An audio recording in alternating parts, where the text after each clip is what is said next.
Assalamualaikum warahmatullahi wabarakatuh. Saya Ririn Riyadi dari kelas Arsitektur A. Pada video kali ini, saya akan membahas tentang ragam bahasa Indonesia berdasarkan penggunaannya. Ragam bahasa Indonesia berdasarkan waktu penggunaannya terbagi menjadi dua. Yang pertama, ragam bahasa Indonesia lama. Yang kedua, ragam bahasa Indonesia baru.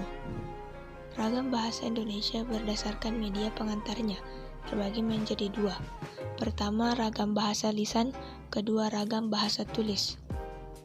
Ragam bahasa Indonesia berdasarkan situasi. Pertama, ragam bahasa resmi. Kedua, ragam bahasa tidak resmi. Tiga, ragam bahasa akrab. Keempat, ragam bahasa konsultasi. Ragam bahasa Indonesia berdasarkan bidang atau tema yang sedang dikomunikasikan. Pertama, ragam bahasa ilmiah. Kedua, ragam bahasa sastra. Ketiga, ragam bahasa iklan. Dan keempat, ragam bahasa bidang-bidang tertentu. Ragam bahasa Indonesia lama dipakai sejak zaman Kerajaan Sriwijaya sampai dengan saat dicetuskannya Sumpah Pemuda. Ciri dari ragam bahasa Indonesia lama masih dipengaruhi oleh bahasa Melayu. Bahasa Melayu inilah yang akhirnya menjadi bahasa Indonesia. Penggunaan ragam bahasa Indonesia baru dimulai sejak dicetuskannya Sumpah Pemuda pada 28 Oktober 1928 sampai dengan saat ini melalui pertumbuhan dan perkembangan bahasa yang beriringan dengan pertumbuhan dan perkembangan bangsa Indonesia. Ragam bahasa lisan memiliki ciri-ciri. Yang pertama, memerlukan kehadiran orang lain. Yang kedua, unsur gramatikal tidak dinyatakan secara lengkap. 3. Terikat ruang dan waktu. Dan yang keempat, dipengaruhi oleh tinggi rendahnya suara. Ragam bahasa tulis memiliki ciri-ciri sebagai berikut. 1. Tidak memerlukan kehadiran orang lain. 2. Unsur gramatikal dinyatakan secara lengkap. 3. Tidak terikat ruang dan waktu. 4. Dipengaruhi oleh tanda baca atau ejaan. Ragam bahasa resmi memiliki ciri-ciri. Yang pertama, menggunakan unsur gramatikal secara eksplisit dan konsisten. Yang kedua, menggunakan imbuhan secara lengkap. Yang ketiga, menggunakan kata ganti resmi. Yang keempat, menggunakan kata baku. Yang kelima, menggunakan EYD. Yang keenam, menghindari unsur kedaerahan.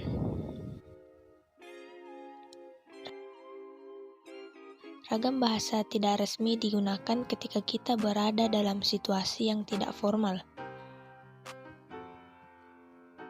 Penggunaan kalimat-kalimat pendek merupakan ciri ragam bahasa akrab. Kalimat-kalimat pendek ini menjadi bermakna karena didukung oleh bahasa nonverbal seperti anggukan kepala, gerakan kaki, dan tangan-tangan atau ekspresi wajah. Ketika kita mengunjungi seorang dokter, ragam bahasa yang kita gunakan adalah ragam bahasa resmi. Namun, dengan berjalannya waktu, terjadi alih kode. Bukan bahasa resmi yang digunakan, melainkan bahasa santai. Itulah ragam bahasa konsultasi. Ciri-ciri bahasa Indonesia resmi ilmiah. Yang pertama, bahasa Indonesia ragam baku. Yang kedua, penggunaan kalimat efektif. Yang ketiga, menghindari bentuk bahasa yang bermakna ganda. Keempat, penggunaan kata dan istilah yang bermakna lugas dan menghindari pemakaian kata dan istilah yang bermakna kias.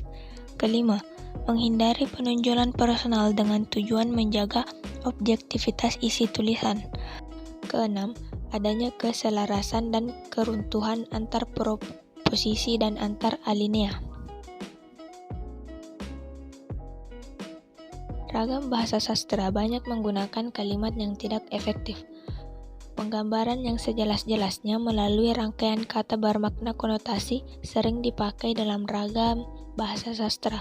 Hal ini dilakukan agar tercipta pencitraan di dalam imajinasi pembaca. Ragam bahasa iklan bergaya bahasa hiperbola, persuasif, dan berkalimat menarik. Ragam bahasa ini digunakan pada bidang-bidang tertentu, seperti transportasi, komputer, ekonomi, hukum, psikologi, dan lain sebagainya. Itulah tadi materi tentang ragam bahasa Indonesia berdasarkan penggunaannya.